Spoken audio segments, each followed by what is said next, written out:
अस्सलाम वालेकुम students. Next topic हमारा पाइथन के सिलसिले का है फंक्शंस। किसी भी प्रोग्रामिंग लैंग्वेज में फंक्शंस उसका एक इम्पॉर्टेंट पार्ट होते हैं और ये हेल्पफुल होते हैं जब या यूज़फुल होते हैं जब लार्ज प्रोग्राम्स हों, तो उनमें हम उन्हें स्मॉलर पार्ट्स में या फंक्शंस में डिवाइड कर देते हैं, जिनको जो कि ईजियर हैं to read and to maintain and to find errors, और उनकी उनमें लॉजिकल एरर्स यानी ऐसे एरर्स जो आपको रिज़ल्ट जिनमें कोई आपको एरर मैसेज शो नहीं होता, बट सिर्फ रिज़ल्ट आपका कैलकुलेशन सही नहीं हो रही होती, रिज़ल्ट करेक्ट नहीं आ रहे होते। ऐसे एरर्स यानी लॉजिकल एरर्स की सूरत में ख़ास तौर पे फंक्शंस आपके लिए ज़्यादा हेल्पफुल होते हैं, ताकि आप इजीली कोड जो है उसको प्रोग्राम को प्रोग्राम बना सकें, उसे कंपाइल करें और उसमें से एरर्स रिमूव कर सकें। और इसके अलावा फंक्शंस का एक और बेनिफिट ये भी है कि आप इनके थ्रू कोड को रीयूज़ कर सकते हैं और बार बार आप वही स्टेटमेंट्स अगर रिपीटेडली आपके प्रोग्राम में एग्जीक्यूट हो रही हैं, तो बजाय इसके कि आप बार बार उन्हें लिखें तो वो टाइम भी कंज्यूम शॉर्ट हो जाएगा और दूसरी तरफ आपके कोड का साइज़ भी डिक्रीज़ हो जाएगा, बजाय इसके कि वो स्टेटमेंट्स हम 10 टाइम्स अगर हमें चाहिए तो लिखने की बजाय हम एक ही दफ़ा लिखें और जस्ट उन्हें यूज़ करें। तो इसलिए फंक्शंस एक इंतहाई अहम हिस्सा हैं किसी भी प्रोग्रामिंग लैंग्वेज का। Functions are useful for breaking up a large program to make it easier to read and maintain. They are also useful if find yourself writing the same code at several different points in your program.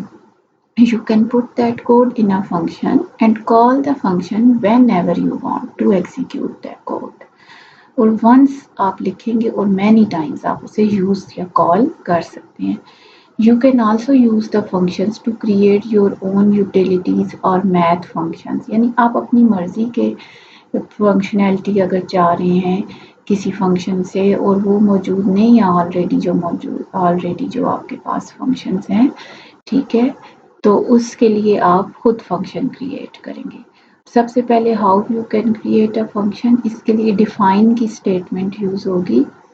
Define की statement use करेंगे आप, define का keyword, उसके आगे आ जाएगा function का name, ठीक है, और उसके बाद आपके पास ब्रैकेट्स के अंदर फंक्शन के आर्गुमेंट्स अगर कोई हैं, यानी जो वैल्यूज़ फंक्शन को चाहिए जिन पे फंक्शन काम करेगा, तो उसके बाद कॉलन है, ठीक है, और कॉलन के बाद इंडेंट करके आपको ये पता होना चाहिए फॉर लूप हो, वाइल हो या इफ एल्स स्टेटमेंट हो, तो उसकी बॉडी हम कॉलन के बाद वाली स्टेटमेंट्स को कंसिडर करते हैं, और वो भी तब जब वो इंडेंट हो, ठीक है, इंडेंटेड स्टेटमेंट्स।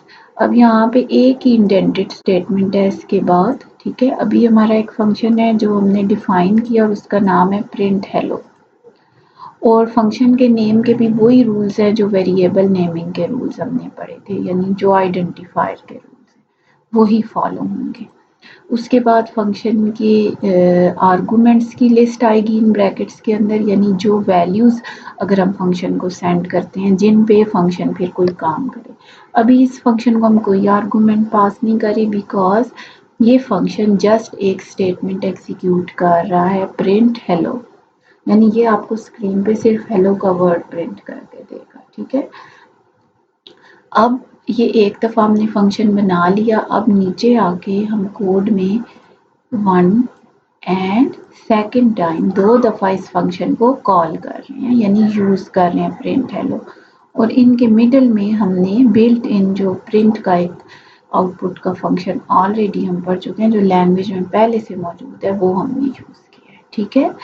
तो इसकी आउटपुट कैसे आएगी कि सबसे पहले प्रिंट हेलो का फंक्शन कॉल होगा, तो कंट्रोल ट्रांसफ़र होगा आपके इस फंक्शन को डिफाइन प्रिंट हेलो जो आपने लिखा है, और इसकी बॉडी के अंदर जो स्टेटमेंट्स हैं वो एग्जीक्यूट होंगी। There is only one statement print जो हेलो प्रिंट कर रही है, और आपके पास ये आउटपुट में हेलो का वर्ड प्रिंट हो जाएगा। उसके बाद कंट्रोल वापस ट्रांसफ़र होगा नेक्स्ट स्टेटमेंट पे दैट इज प्रिंट 1 2 3 4 5 6 7 ये प्रिंट होगी, इससे फंक्शन कॉल नहीं हो रहा है जो आपने बनाया है।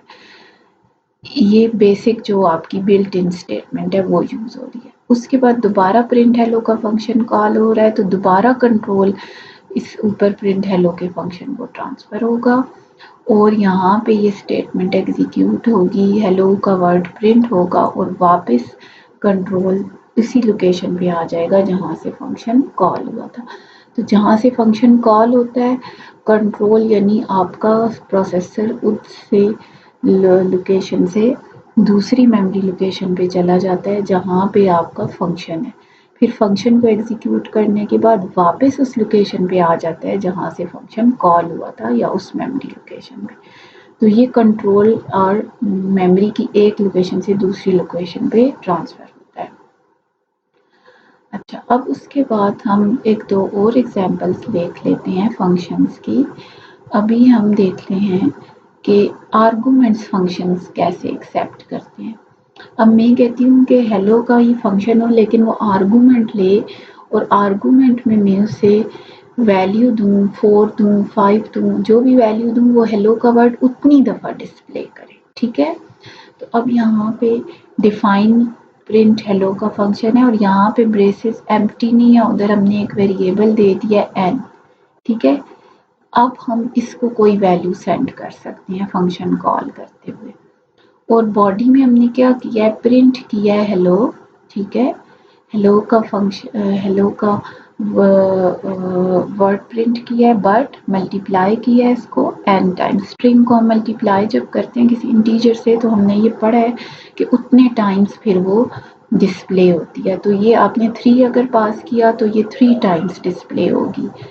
अब उसके बाद दूसरी स्टेटमेंट है एम्प्टी फंक्शन है प्रिंट का। ठीक है, और ये एम्प्टी फंक्शन जस्ट कुछ भी नहीं करेगा, एक न्यू लाइन प्रिंट कर देगा ताकि आपकी आउटपुट दो अलग अलग लाइन्स पे आए। ठीक है, अच्छा, अब ये जो आपका डिफाइन प्रिंट हेलो का फंक्शन है इसमें दो स्टेटमेंट्स आ गई हैं, एक print hello number of times n जो प्रिंट होगी, दूसरा सिंपल प्रिंट का फंक्शन। अब हमने फंक्शन को कॉल कर लिया है जो और किसी लोकेशन पे प्रोग्राम के अंदर ही हम करेंगे, प्रिंट हेलो और वैल्यू दे दिया इसे 3। तो अब यहाँ से फंक्शन कॉल ट्रांसफ़र होगी ऊपर प्रिंट हेलो को, एन को वैल्यू मिल जाएगी 3 और hello into 3, hello multiplied by 3 यानी हेलो का वर्ड 3 टाइम्स डिस्प्ले होगा। तो ये देखें आउटपुट में हेलो का वर्ड कितनी टाइम्स डिस्प्ले हो रहा है, 3 टाइम्स। ठीक है, और फिर उसके बाद प्रिंट ब्लैंक प्रिंट है, it will display a new line और कर्सर निचली लाइन पे यहाँ पे आ जाएगा इस जगह। अब उसके बाद वापस कंट्रोल ट्रांसफ़र होगा इस फंक्शन को, अब ये कॉल होगा और 5 वैल्यू जाएगी और हेलो का वर्ड 5 टाइम्स डिस्प्ले होगा। और फिर उसके बाद देखें हमने एक वेरिएबल ले लिया टाइम्स और इसे वैल्यू दे दी है 2 और अब हम तीसरी दफ़ा फंक्शन कॉल कर रहे हैं और फंक्शन को हम कांस्टेंट की बजाय वेरिएबल सेंड कर रहे हैं टाइम्स। तो जो टाइम्स की वैल्यू है वो एन में कॉपी हो जाएगी। टाइम्स की क्या वैल्यू है अभी 2।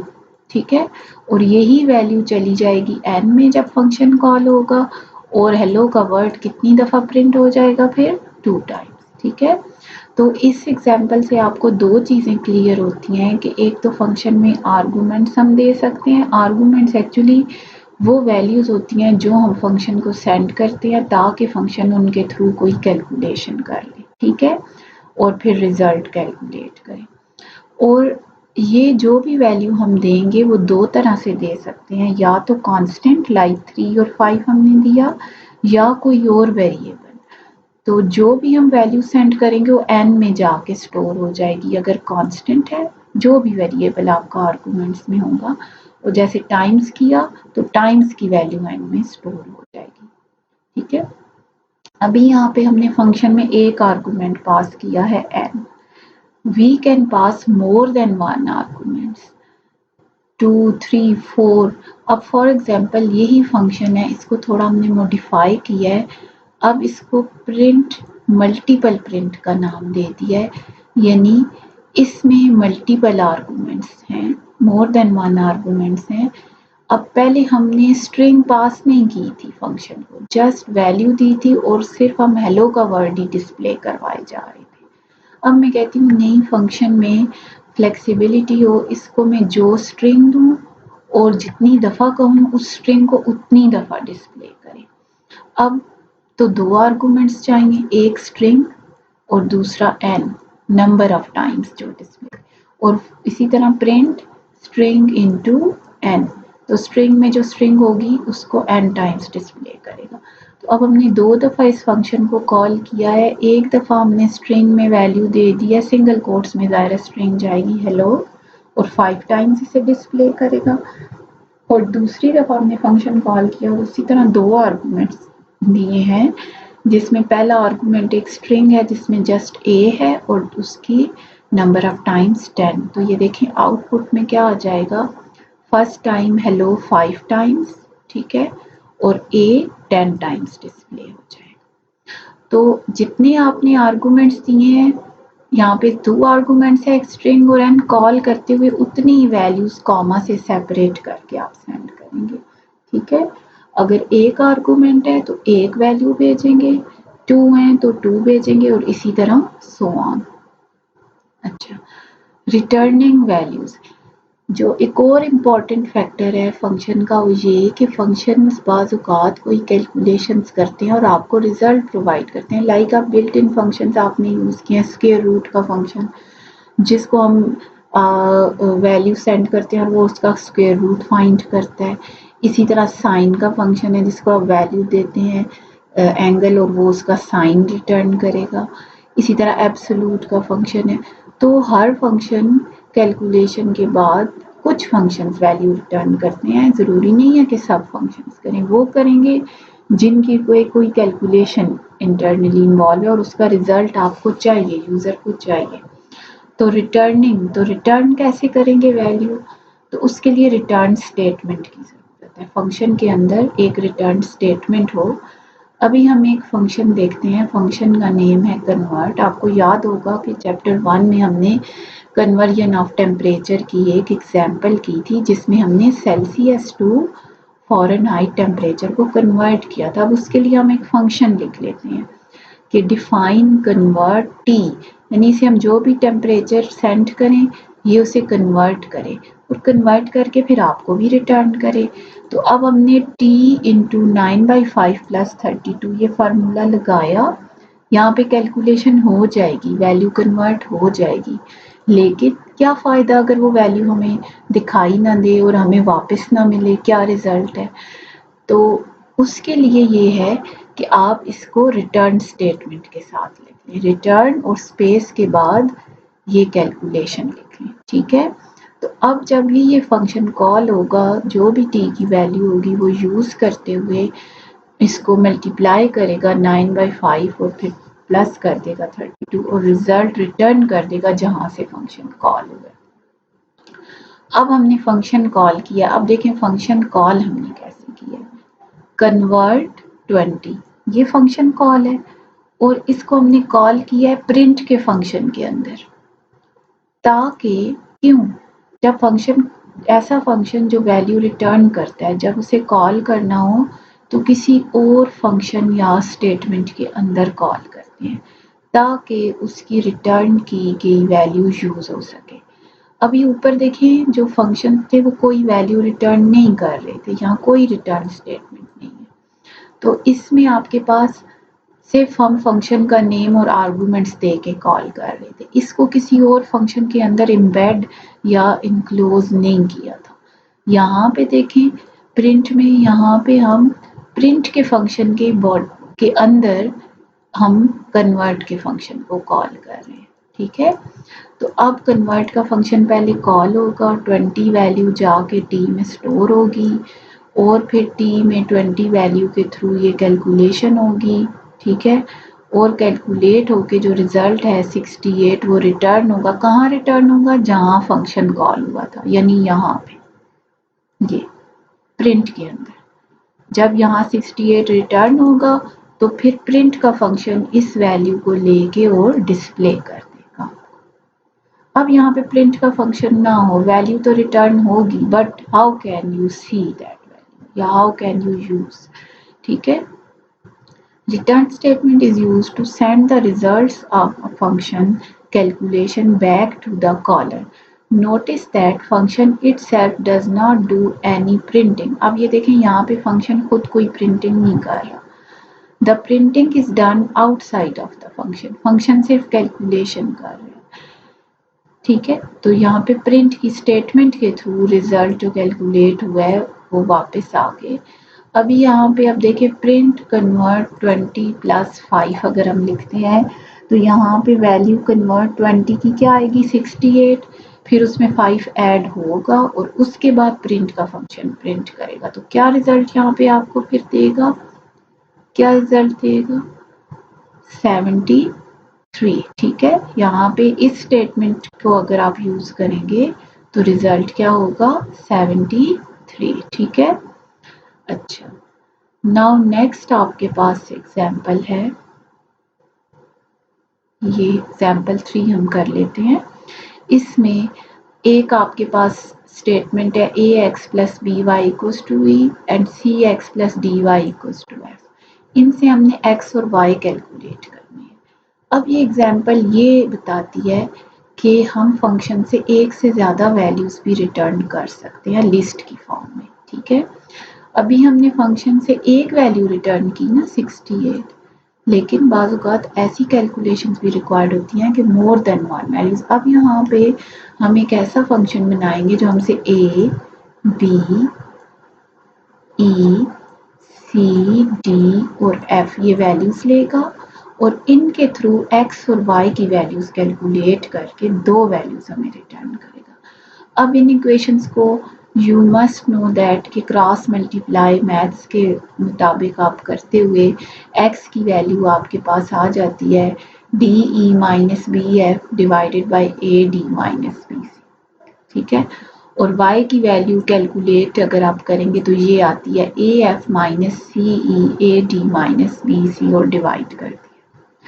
तो अब हम फंक्शन बनाते हैं, फंक्शन का नेम रखते हैं सॉल्व। इसको कितने आर्गुमेंट्स पास कर रहे हैं A B C D E F, 6 arguments, ठीक है। उसके बाद फंक्शन में दो स्टेटमेंट्स हैं, पहले x कैलकुलेट हो रहा है और फिर y, और फिर उसके बाद रिटर्न में हमने एक लिस्ट स्क्वायर ब्रैकेट्स में बना ली है और उसमें x, y हम दो वैल्यूज रिटर्न करें।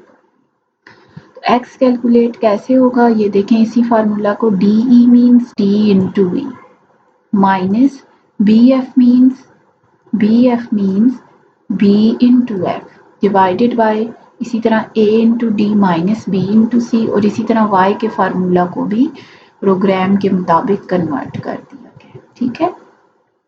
अब जब फंक्शन कॉल होगा, ठीक है, हम एक वैल्यू ले लेते। अब देखें फंक्शन जब कॉल होगा, अब फंक्शन दो वैल्यूज और कैलकुलेशन पर फंक्शन आपको दो आंसर रिटर्न कर रहा है 2x और y। तो ये जहाँ पे फंक्शन कॉल हो रहा होगा वहाँ पे हम टू वैल्यूज फिर ये स्टोर भी हो सके। तो ये देखिए ये फंक्शन कॉल है सॉल्व, इसको हमने values they the a b c d e f में जो स्टोर होंगी 2 3 4 1 2 5, ठीक है। और उसके बाद अब फंक्शन को हमने एक असाइनमेंट स्टेटमेंट के अंदर कॉल किया है ताकि जो वैल्यूज रिटर्न हो वो असाइन हो जाएं। तो x की वैल्यू x सोल्यूशन को असाइन होगी, पहली वैल्यू पहले को, ठीक है। x की जो वैल्यू रिटर्न होगी, लिस्ट की दूसरी वैल्यू दूसरे वेरिएबल को y सोल्यूशन, ठीक है। और फिर हम प्रिंट के थ्रू x का सोल्यूशन और y का सोल्यूशन डिस्प्ले कर देंगे। तो सोल्यूशन क्या है, x क्या कैलकुलेट हुआ है 1.3, तो x सोल्यूशन में क्या वैल्यू आ गई है 1.3, y सोल्यूशन की वैल्यू, y सोल्यूशन में y की वैल्यू स्टोर हुई है तो क्या स्टोर हुआ है -0.2, ठीक है। अब ये शॉर्ट मेथड है असाइनिंग लिस्ट, ठीक है। इस तरह हम एक से ज़्यादा वैल्यूज़ को रिटर्न करके और उनको एक से ज़्यादा वेरिएबल्स को एट अ टाइम असाइन करके और फिर उनको बारी बारी प्रिंट के थ्रू डिस्प्ले कर रहे हैं, ठीक है। अच्छा, अभी इसमें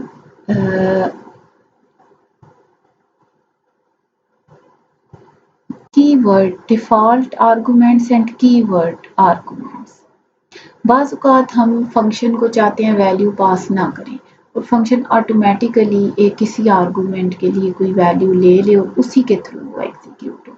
मल्टीपल प्रिंट वाला फंक्शन अभी हमने किया था, उसमें हमने स्ट्रिंग और एन दो वेरिएबल्स पास किए थे। अब यहाँ पे आप देखें लिखा हुआ है एन इक्वल्स टू 1।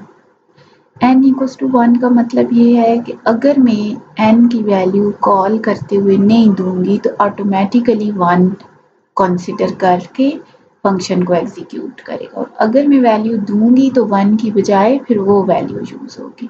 नीचे फंक्शन की स्टेटमेंट सेम है जो आपने पहले अभी की है कि स्ट्रिंग को n टाइम्स डिस्प्ले करेगा या प्रिंट करेगा। फंक्शन को दो दफ़ा कॉल किया गया है, फर्स्ट टाइम हेलो और 5 यानी n की वैल्यू 5 और सेकंड टाइम जस्ट हेलो से यानी we did not provided the value of n। तो फर्स्ट टाइम जब फंक्शन कॉल हुआ है तो उसकी आउटपुट ये देखें 5 टाइम्स हेलो डिस्प्ले होगा। उसके बाद दूसरी दफ़ा जब मल्टीपल प्रिंट का फंक्शन कॉल हुआ है तो जस्ट हेलो का वर्ड स्ट्रिंग में जाके स्टोर होगा, n में आपकी तरफ से कोई वैल्यू नहीं जाएगी। कौन सी वैल्यू ले लेगा? 1, ठीक है, और हेलो को 1 टाइम डिस्प्ले कर देगा। तो ये कहलाते हैं, ऐसे आर्गुमेंट्स को कहा जाता है डिफ़ॉल्ट आर्गुमेंट्स। क्या कहा जाता है? Default argument. यानी when at the calling time user do not supply any value, तो एट दैट टाइम हम उनको जब कोई वैल्यूज पास नहीं करेंगे तो एट दैट टाइम कंपाइलर खुद ब खुद, इंटरप्रीटर खुद ब खुद एक वैल्यू जो आपने पहले से डिफिनेशन में डाली हुई है वो लेके प्रोग्राम को एग्जीक्यूट कर लेगा। अब ऐसे आर्गुमेंट्स को लिस्ट के एंड पे होना चाहिए, यानी एन को अगर आपने डिफ़ॉल्ट बनाना है तो ये दो आर्गुमेंट्स है तो ये आखिरी आर्गुमेंट हो, 3 आर्गुमेंट्स हैं तो भी ये आखिरी आर्गुमेंट हो, दरमियान में या शुरू में इसको नहीं रखना। पहले सारे नॉन डिफ़ॉल्ट आर्गुमेंट्स लिखने हैं और उसके बाद आखिर में डिफ़ॉल्ट आर्गुमेंट्स लिखने हैं, ठीक है। तो आज के लिए इतना आपके लिए लेक्चर इनफ है। इसको अच्छी तरह से लेक्चर को सुने और रिपीटेडली सुने और साथ फिर आप बुक को करें ताकि आपको ये अच्छी तरह से समझ आ जाए और ये फंक्शंस के जो इम्पोर्टेंट चीज़ें हैं या उसके जो इम्पोर्टेंट कंपोनेंट्स हैं वो क्लियर हो जाएं।